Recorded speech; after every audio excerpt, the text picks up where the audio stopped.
인간의 줄, 사랑의 줄이라는 이 단어가 오늘 4절 말씀 가운데 나옵니다.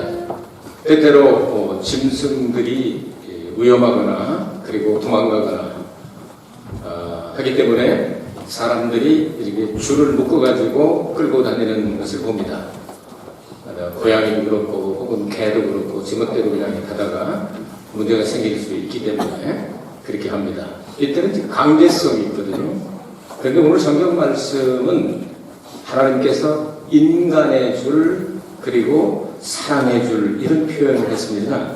인간의 줄, 사랑의 줄이라고 하면 영어 성경에서는 휴먼이라는 단어를 사용하기도 하고 또 젠틀이라는 단어를 사용했습니다. 아주 신사적으로 부드럽게 젠틀 코드 with bands of love. 사랑의 밴드로 잘 묶어가지고 아주 젠틀하게 인간적으로 볼 때 정말 감동받을 만큼 부드럽게 아주 소프트하게 이렇게 이끌어주시는 하나님의 사랑에 대해서 호세아서는 우리에게 말씀을 전하고 있습니다. 어느 날 호세아가 하나님의 부름을 받고 하나님의 사역을 감당하고 있는데 갑작스러운 하나님의 명령이 떨어지게 됩니다. 너는 저 창녀촌으로 가서 그 중에서도 가장 아주 악명 높은 고멜을 하고 결혼해라 명령 내렸습니다. 그래서 고멜하고 결혼해서 아들을 낳았습니다. 이름을 이스라엘로 붙여가지고 어디요? 하나님께서 뿌려버리신다, 흩어버리신다 해서 이스라엘을 치겠다는 내용을 이름 부를 때마다 둘째 낳습니다. 로도하마 하나님의 백성이 아니다. 로 하면 히브리 말하면 반대 뜻이거든요. 노 하는 뜻이거든요. 내 백성이 아니다. 또 셋째 아들을 낳았더니 로암미, 암미는 사랑받는 사람인데 사랑받지 못한다. 그러니까 아들 이름들이 참 형편없죠. 이렇게 해가지고 하나님께서 이스라엘 백성들을 징치하시고 징계하겠다는 그런 내용을 전달하게 됩니다.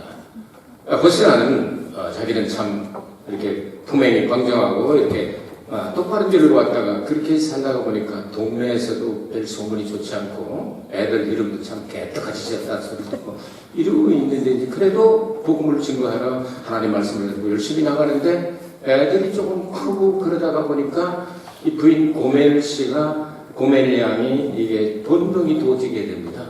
그래서 호세아가 복음을 증거하고 들어와서 이제 잠을 자고 피곤해서 아침에 일어나서 보니까 그래서 밤 사이에 또 토신 거예요.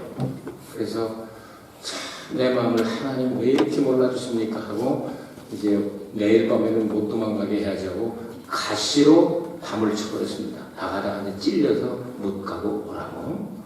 가시로 이제 담을 쳐놨더니 그 이튿날 또 나가네요. 나가다 찔리면 내가 못 나갈 줄 알고 하고 나갑니다. 다 끊어버리고 나갑니다. 그래서 이제는 이 가시 가지고는 안 되겠구나. 아주 그냥 이 여자 아주 그냥 다시는 도망 못 가게 아주 돌멩이 담으로 이렇게 돌담으로 그냥 완전히 그냥 공들여서 공든탑이 무너지냐 그게요. 거기서 나온 거예요. 자, 먼저 쓰는 사람이 임전이요. 공들여가지고 그냥 이 공탑처럼 그냥 쫙 둘러놨습니다. 이것도 모르고 밤에 자다가 이제 또 번병이 터져가지고 밤에 또 이제 588 종소리 나는 가부키초로 가려고 이제 하다가 대가리를 부딪혀버리니까 이마가 이제 피가 나오는 그런다고 내가 못 나갈 줄 알고 했더니 이마백이 낫고 나니까 호세아가 며칠 동안 좀 멀리 가가지고 전도하고 들어왔더니 부인이 안 보이는 거예요. 그래서 아들 삼형제한테 물어봅니다. 얘 엄마 어디 갔냐? 그랬더니 몰라요. 우리 밥 안 준 지 3일째요. 이런 식으로 대답하면서 이게 이제 전도 뭐고 부인 마누라로 도망갔으니까 마누라 찾아야 되겠다고 도리를 쥐고 은을 가지고 이게 구속을 상징합니다. 성경 은이라고 그러면 구속입니다. 이거 이제 포주한테 가가지고 돈 주고 찾아오려고 가다가 보니까 어떤 다른 남자하고 누워있어요. 그래서 우리 부인 못 봤어 그랬더니 이 사람들이 얘기하기를 그게 왜 내 부인이냐? 동네 부인이지. 놀리고 있는 거예요. 너무 속상하잖아요. 그래가지고 도리를 주고 그다음에 은을 주고 이렇게 해서 구속하여 냈습니다. 이걸 구속하는 사람, 가시로 막는 사람, 돌담으로 막는 사람, 못 가게 막아요. 이러다가는 이젠 팔려갔으니까 다시 사들이는 사람, 그 예수님이 십자가 보혈을 상징하게 되죠.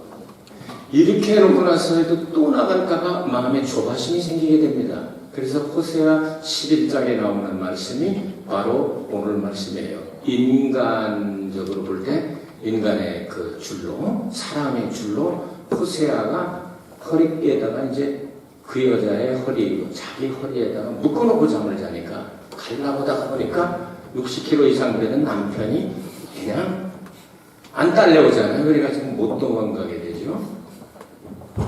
이게 이제 하나님께서 보여주시는 사랑이에요. 이러면서 점점 나이 들고 그러니까 고멜 씨가 어디를 가도 이라시자이 마세요 하는 사람이 없습니다. 다 늙은 여자가 뿔 저러고 돌아다니게 하면서 이렇게 하니까 이 사랑을 하는데 끝까지 이렇게 해서 마지막 14강에 하나님께서 모든 것들을 다 열어주는 사랑이다 하는 하나님의 사랑의 메시지가 바로 호세아서입니다. 자, 그래서 호세아서 나오는 그 가운데 오늘 11장에 나오는 사랑의 줄, 이게 정말 하나님께서 이스라엘 백성들을 얼마나 사랑하느냐, 그것이 또한 죄 가운데 있는 인생들을 얼마나 사랑하셔서 독생자 예수 그리스도를 이 땅에 보내주셨다. 우리가 죄되었을 때 그리스도께서 우리를 위하여 십자가에 희생하다고 죽으심으로 하나님께서 우리를 사랑하는 사랑을 확증하셨다, 이렇게 말씀을 했습니다. 이런 내용들을 생각하면서 오늘 주신 말씀 몇 군데를 해석을 필요로 하는 부분이 있을 것입니다. 그래서 잠시 해석을 하면서 함께 은혜를 나누도록 하겠습니다. 1절과 4절을 읽겠습니다. 이스라엘의 어렸을 때에 내가 사랑하여 내 아들을 애굽에서 불러내었거늘, 이렇게 말씀하셨고, 4절은 내가 사람의 줄, 곧 사랑의 줄로 저희를 이끌었고 저에게 대하여 그 목에서 멍에를 벗기는 자가 되었으면 저희 앞에 먹을 것을 두었었노라. 하나님께서 이스라엘 백성들을 애굽에서 불러내시겠다고 처음으로 약속하신 것이 누구죠? 아브라함입니다. 아브라함이 갈대아 우르에서 그리고 하란을 거쳐 가나안 땅에 들어갔을 때 창세기 10장에서는 아브라함아 본토와 친척과 아비집을 떠나 내가 내게 지시하는 땅으로 가라. 그러면 너희 이름을 크게 창대케 하고 너희 자손들은 크게 번성하게 할 것이며 너는 도의 근원이 되리라. 이런 말씀을 내려주셨습니다. 이제 거기 가가지고 가나안 땅에서 여러 가지 난관에 부딪혀서 힘들고 어려우면서 롯하고 이제 헤어지는 장면이 나오죠. 그 창세기 13장에 나오죠.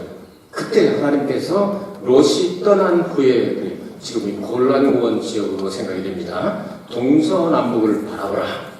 내 눈이 가는 곳마다 다 너와 네 자손의 것이 되리라. 그러니까 욥이 차지한 지금은 사해지만 옛날에 소돔과 고모라 가장 비옥한 그 땅까지도 모두 내 자손의 것이 되리라. 그러면서 내 자손이 이 땅에 그냥 널려있는 티끌, 먼지들 있죠? 그렇게 번성하게 될 것이다. 이것이 13장 말씀입니다. 이제 15장에 가서 하나님이 아브라함과 계약을 맺는 장면이 나오죠. 그 계약을 맺는 장면은 이제 거기서 약속하신 말씀이 너의 자녀들은 별과 같이 번성하게 될 것이다. 그리고 22장 아들을 낳아가지고 이삭을 모리아산에 드리고 났을 때 하나님께 약속하신 내용이 바로 너희 자손들이 바닷가에 모래알같이 번성하게 될 것이다. 이렇게 점점 가면서 계속 약속을 해 주셨습니다. 그런데 하나님께서 아브라함에게 약속을 내리게 될 때 너희 자손들이 애국 땅에 갔다가 4대 만에 400년 만에 돌아오게 될 것이다. 하나님께서 약속하셨습니다. 그런데 우리는 성경을 읽다 보면 출애굽기 12장 40절 말씀을 보면 이스라엘 자손이 애굽에 거주한 지 430년이라. 그럼 하나님 말씀이 틀린 겁니까? 4대 만에 400년 만에 돌아오게 하겠다는 말씀인데 여기는 430년이라고 되어 있습니다. 이걸 어떻게 해야 되죠? 물론 당시에 애굽에 소속된 가나안 땅이었기 때문에 아브라함과 이삭과 야곱 이 사람들이 가나안 땅에서 살고 있던 그 해를 더하지 않으면 역사가 맞지는 않습니다. 그들이 애굽에 내려가서 그러니까 야곱 때 내려가서 요셉 먼저 내려가고 그때부터 계산하면 430년이 맞지는 않습니다. 이것 때문에 저도 이제 연구를 하고 또 계산도 해보고 그러는데 어쨌든 간에 4대 후에 400년 이거 맞아야 되잖아요. 이것도 맞고 저것도 맞아야 되잖아요. 자, 430년 동안 애굽에 있다가 다시 가나안 땅, 아브라함하고 약속할 때 가나안 땅이죠. 가나안에 올라오게 되겠다. 430년 만에 나와서 바로 갔습니까? 아니면 광야에서 또 고생하면서 몇 년을 훈련을 받았죠? 광야에서 몇 년 훈련 받았죠? 여러분이 질문하고 제가 답변할까요? 몇 년 훈련 받았죠? 40년 훈련을 받았습니다. 그럼 요것만 해도 보태면 몇 년입니까? 400? 여러분께 430 보고 거기다 40 더하는 게 아직 잘 안 되십니까? 초등학교로 돌아갈까요? 여러분 470년이죠. 자, 그러면 야곱이 이제 애굽 땅으로 내려갔을 때 고백한 그 단어를 보면 굉장히 중요한 점입니다. 뭐라고 말하느냐면요, 야곱이 바로 앞에 서서 바로를 축복하는 장면이 나오죠. 그때 아무리 봐도 이 다리 환독도 부러졌으니까 좀 문제가 있을 거 아니에요. 거기다가 쪼랑탱이다가 조그만 사람에다가 그냥 쫄쫄하고 나이를 먹었으니까 야, 너 연세가 얼마나 되냐 하고 바로왕이 묻습니다. 그랬더니 이렇게 답변합니다. 이스라엘 자손이 애굽에 430년 일기였다 이렇게 하고요. 창세기 47장 9절에 야곱이 바로에게 고하되 내 나그네 길의 세월이 130년이다. 백선살이요. 나의 연세가 얼마 못되니 우리 조상의 나그네 길의 세월에 미치지 못하나 험악한 세월을 보내었나이다. 알겠습니다. 그 야곱은 할아버지 아브라함하고 한 15년 정도 같이 살고 있었던 걸로 생각이 되죠. 이삭이 야곱을 몇 세 낳았습니까? 60살에 낳지 않습니까? 그러니까 아브라함이 이삭은 또 몇 세 낳았습니까? 100살에 낳죠. 그 다음에 이삭이 60세에 야곱을 낳았으니까 그럼 몇 년이죠? 160년 후의 얘기죠. 근데 아브라함은 그때 그럼 몇 살? 160살 때죠. 그럴 거 아니에요. 100살 차이 나니까. 그럼 거기다가 아브라함이 몇 살에 죽었어요? 175. 그러니까 그 할아버지하고 야곱하고 몇 년 같이 살았다는 얘기예요? 15년은 적어도 살았다. 알겠죠? 아브라함하고 15년은 살았다. 그런 얘기가 됩니다. 자, 이런 내용을 생각하게 될 때 험악한 세월 130살이다. 나그네 서름. 저는 노래를 못 부르기 때문에 못 불러드립니다. 나그네 서름. 얼마나 힘들고 어려운 게 나그네 서름입니다. 그런데 아브라함의 자손들 가운데 서럽지 않게 산 연도가 있습니다. 야곱의 11번째 아들 누구죠? 요셉이 17살에 팔려서 갑니다. 거기서 가서 30살에 누명을 쓰고 감옥에 들어갔다가 이제 나와서 국무총리가 총리 대신이 돼서 나오게 되죠. 그리고 풍년이 7년 들고 또 흉년이 7년 들고 이렇게 되는데 흉년이 들고 2년쯤 지나서 그러니까 9년쯤 지나서 그럼 몇 살이 되죠? 39에서 40살이 됐겠죠? 그럼 요셉이 몇 살에 죽습니까? 110살에 죽습니다. 그럼 요셉이 총리 대신으로 있을 때는 이스라엘 백성들이 고난의 때가 아니라 행복한 때입니다. 고센 땅 모든 그 나중에도 많은 하나님의 징벌이 내리고 그럴 때도 고센 땅은 하나님 보호하시고 그게 목축업하기는 세계에서 제일 좋은 땅 가운데 하나입니다. 삼각주 평야에 시작이 돼가지고 막 이렇게 아주 비옥한 땅이거든요. 그러니까 외국에 비록 나그네처럼 살지만 험악한 세월이 아니라 자기 아들이 국무총리에다가 또 이 엄청난 보호를 받고 축복을 받은 때입니다. 그러니까 그 70년 동안은 상당히 좋았던 때입니다. 성경은 출애굽기에 들어가서 어떻게 또 설명합니까? 요셉이 죽은 후에 요셉을 알지 못하는 바로가 나타나서 고난을 주기 시작했다. 기억합니까? 그러면 나그네 서금이 470년인데 그 중에 아주 행복한 70년을 딱 빼면 하나님의 성경은 여기저기 짝이 딱 맞아야 됩니다. 4대 만에 정확하게 400년 만에 아브라함에게 약속한 젖과 꿀인 가나안 땅을 정복하고 들어가야 되는 거예요. 이렇게 성경이 이렇게 아부가 딱 맞으면 얼마나 좋을까. 그래서 이게 왜 이럴까 하고 생각을 하다가 여기저기 맞추니까 이런 방법도 있다고 여러분에게 성경 읽는 방법을 가르쳐 드렸습니다. 그러니까 70년간 빼는 이렇게 간단한 거를 수백 번 읽으면서 어째서 하고 저도 질문을 많이 했거든요. 질문을 하다 보니 이렇게 답변이 나올 때도 있습니다. 이렇게 생각할 때 하나님의 약속의 말씀은 사람들이 해석을 잘못하고 대입을 잘못해서 그렇지 하나님의 성경 원문은 정확하게 맞습니다. 400년 만에 딱 맞잖아요. 너희들 거기서 올라오게 돼. 여기 들어오게 될 것이다.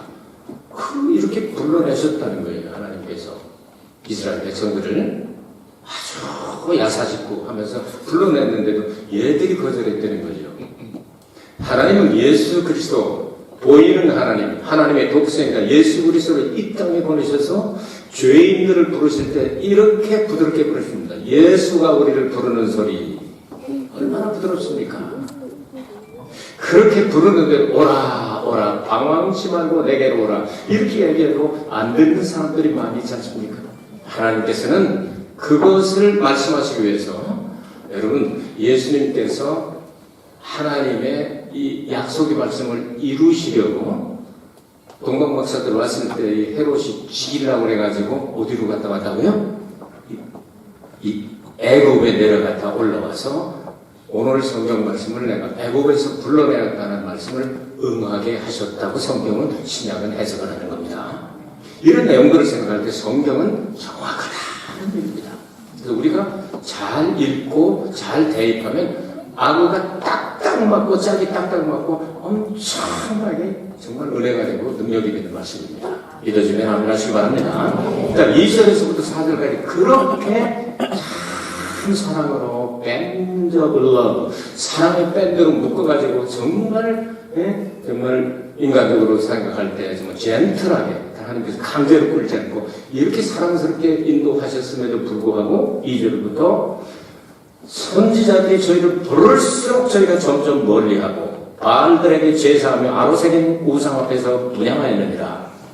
그러나 내가 에브라임은 북이스라엘의 대명사입니다. 걸음을 가르치고 내 팔로 하늘 지나도 내가 저희를 고치는 줄을 저희가 알지 못하였도다. 하나님이 그렇게 은혜를 베풀어주셨는데도 모세를 통해서 부르시고 많은 선지자들을 통해서 부르시고 가나안 땅을 점령하고 난 다음에 12명의 사사를 세워서 300여 년 동안 하나님께서 대신하셔서 다시를 주셨음에도 불구하고 옆에 나라들이 왕이 있는데 우리는 왜 왕이 없대요? 왕을 주세요! 하고 그들이 그냥 계속해서 막 떠들어댔죠. 사사기 마지막 21장 25절에 저희들에게 왕이 없었는 거로 그렇게 나오죠. 그러니까 걔네들한테 이스라엘에게는 왕이 없었다. There was no king in Israel. 그렇게 돼 있어요. 그랬더니 사람들이 어떻게 했다고요? Everyone did what was right in his eyes. 이렇게 표현되죠, 영어 성경에. 그게 뭔 얘기냐면요. 지들이 보기에 좋은 대로 각각 자기 소견에 옳은 대로 행하였더라.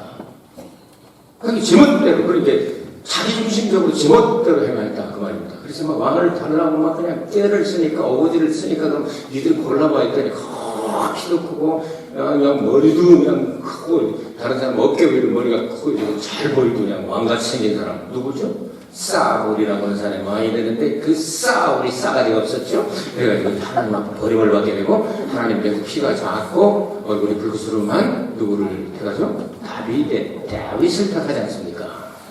다윗을 택했더니 내가 만났더니 그 사람 내 마음에 쏙 들어. 그렇게 말씀하시고 다윗을 그렇게 사랑하시지 않습니까? 그래서 이제 하나님께서 여러 가지 어려운 문제가 있었지만 솔로몬을 주셔서 하나님이 용서한 표적을 주시고 아주 그렇게 주위의 사람들을 다 이기게 하시고 그 다음에 이 낙발을 쳐가지고 그 금 한 달란트나 되는 한 달란트는 33kg에서 40kg입니다. 엄청나게 왕관까지 다 씌워주고 그렇게 했는데 그 아들 때 말아먹죠? 누구죠? 르호보암 때입니다. 르호보암 때 우상숭배 때문에 말아먹었다는 거예요. 우상숭배하니까 여러분 나라가 갈라지게 되죠. 그 갈라진 것은 남북쪽으로, 북쪽을 이스라엘, 남쪽을 유다라고 그랬습니다.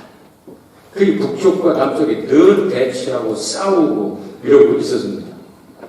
이런 내용들을 이 성경은 오늘날도 똑같이 하나님은 그런 아주 참 마음에 들지 않는 사람들, 에브라임 사람들은 그냥 남쪽에 예루살렘에 안 가게 하려고 단이나 아니면 이런 길갈이나 이런 데다가 금송아지 만들어 놓고 거기가 하나님이 계시다고 막 이렇게 유혹하고 그러지 않습니까?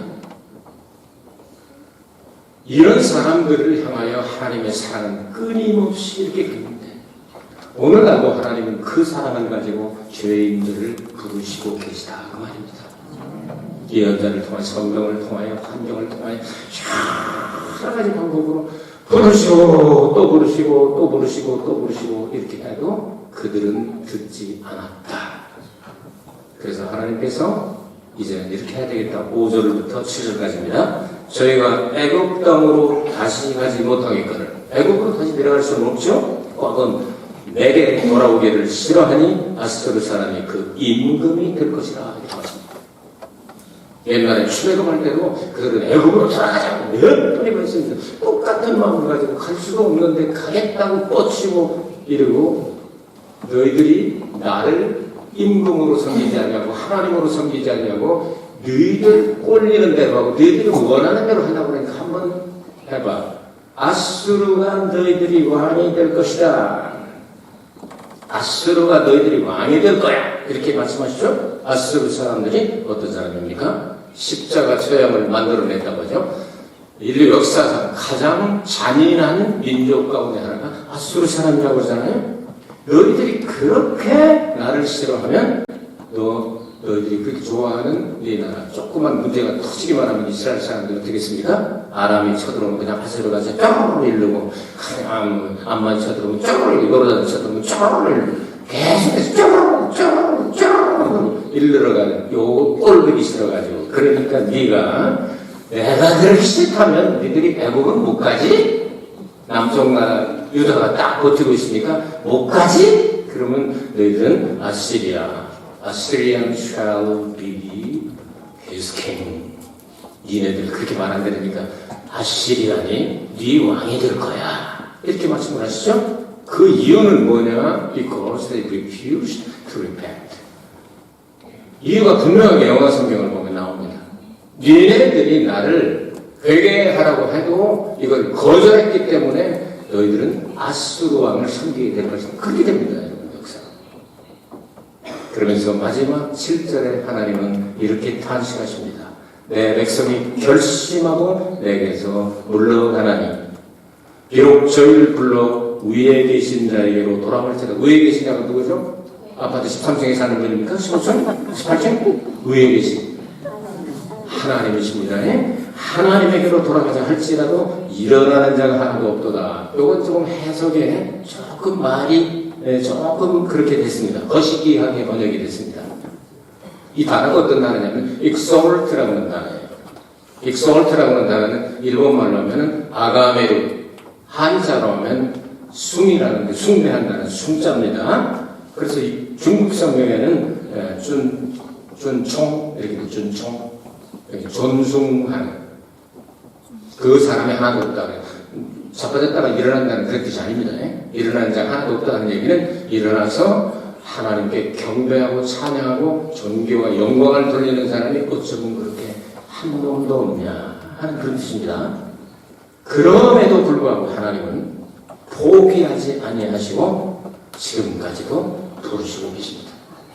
이스라엘 백성들이 그렇게 해서 멸망하는 걸 보고 사랑하는 유다 나라도 망하지 않기를 그렇게 하나님은 소원하셨건만 그들조차도 우상 숭배하고 하나님을 떠나니까 결국 바벨론에 의해서 70년 동안 끌려갔다가 다시 돌아오게 하신 하나님은 절대로 내가 한번 선택한 사람은 놓는 법이 없다.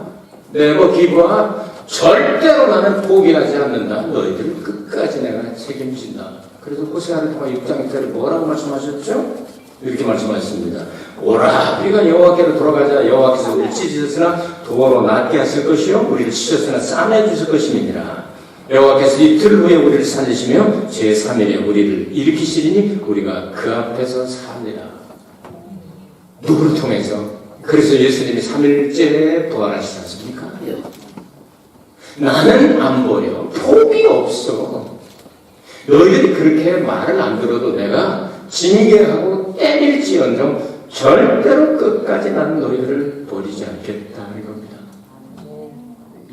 이 사랑의 줄, 인간의 줄, 사랑의 줄, 이 줄은 신약성경에서 어떻게 해석이 됩니까?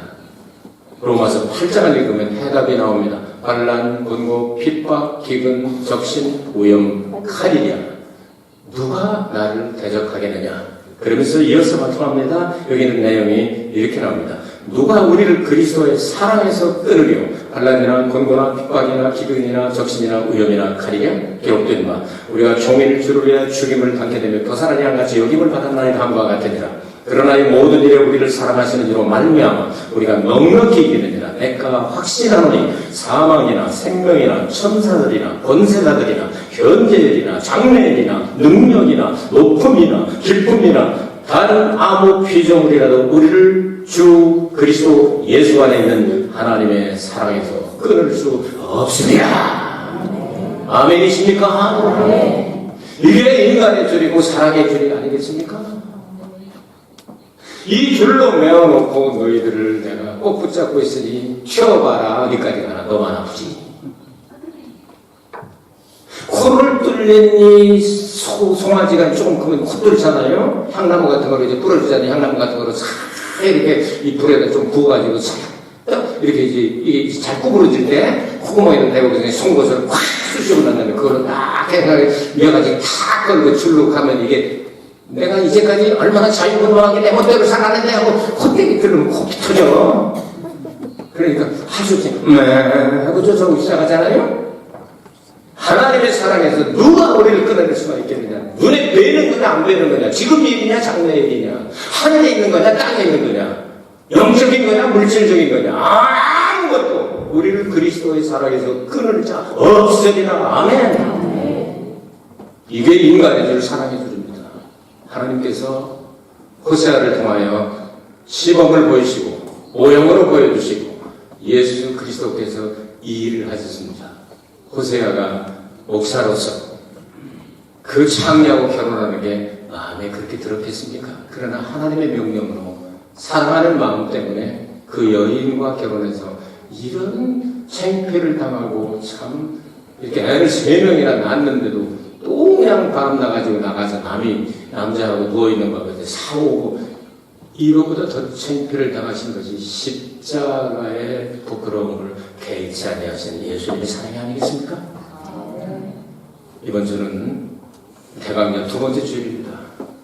우리 그 하나님의 사랑, 그리스도의 사랑 안에 감복을 받고 나 같은 죄인도 하나님 건져주시고 용서하시고 하나님의 자녀로 삼아주셨으니 내 어찌 주님의 사랑을 배반하리요. 몰라서 그렇지 가르쳐 주시기만 하면 순종하겠습니다. 그리고 부족하지만 주님 뜻대로 살기를 원하오니 하나님 가르쳐 주시고 인도하옵소서. 이런 마음 자세를 가지고 우리가 나갈 때 하나님이 정말 기뻐하실 것입니다. 이 한 주간 동안 여러분 이 메시지를 여러분께서 음미하시면서 때때로 잃어버리시거든요. 이렇게 이 교회 우리 교회 수많은 성도님들이 계신데 우리 교회 유튜브에 등록한 사람이 135명밖에 안 되더라고요. 별로 인터넷 유튜브 같은 거 안 좋아하시는 것 같아요. 하나님께서 은혜를 우리에게 주시는데 이걸 정말 내 뼈가 되고 살이 되도록 사정하시켜서 그렇게 승리하게 되시기 바랍니다. 하나님은 여러분 절대로 내버리기와 절대로 포기하지 않습니다. 훈련을 시키고 전쟁도 허락하실지 몰라도 반드시 하나님의 뜻에 맞도록 여러분을 이끌어 가시게 될 것입니다. 그 하나님을 바라보면서 한 주간 동안 여러분 가장 악한 아수르의 훈련을 받았던 이스라엘 사람들 되지 말고 엄청난 강한 나라 바벨론의 포로도 되지 마시고 순종하여 주님 안에서 승리하고 행복하게 살게 되기를 주의 이름으로 축복합니다.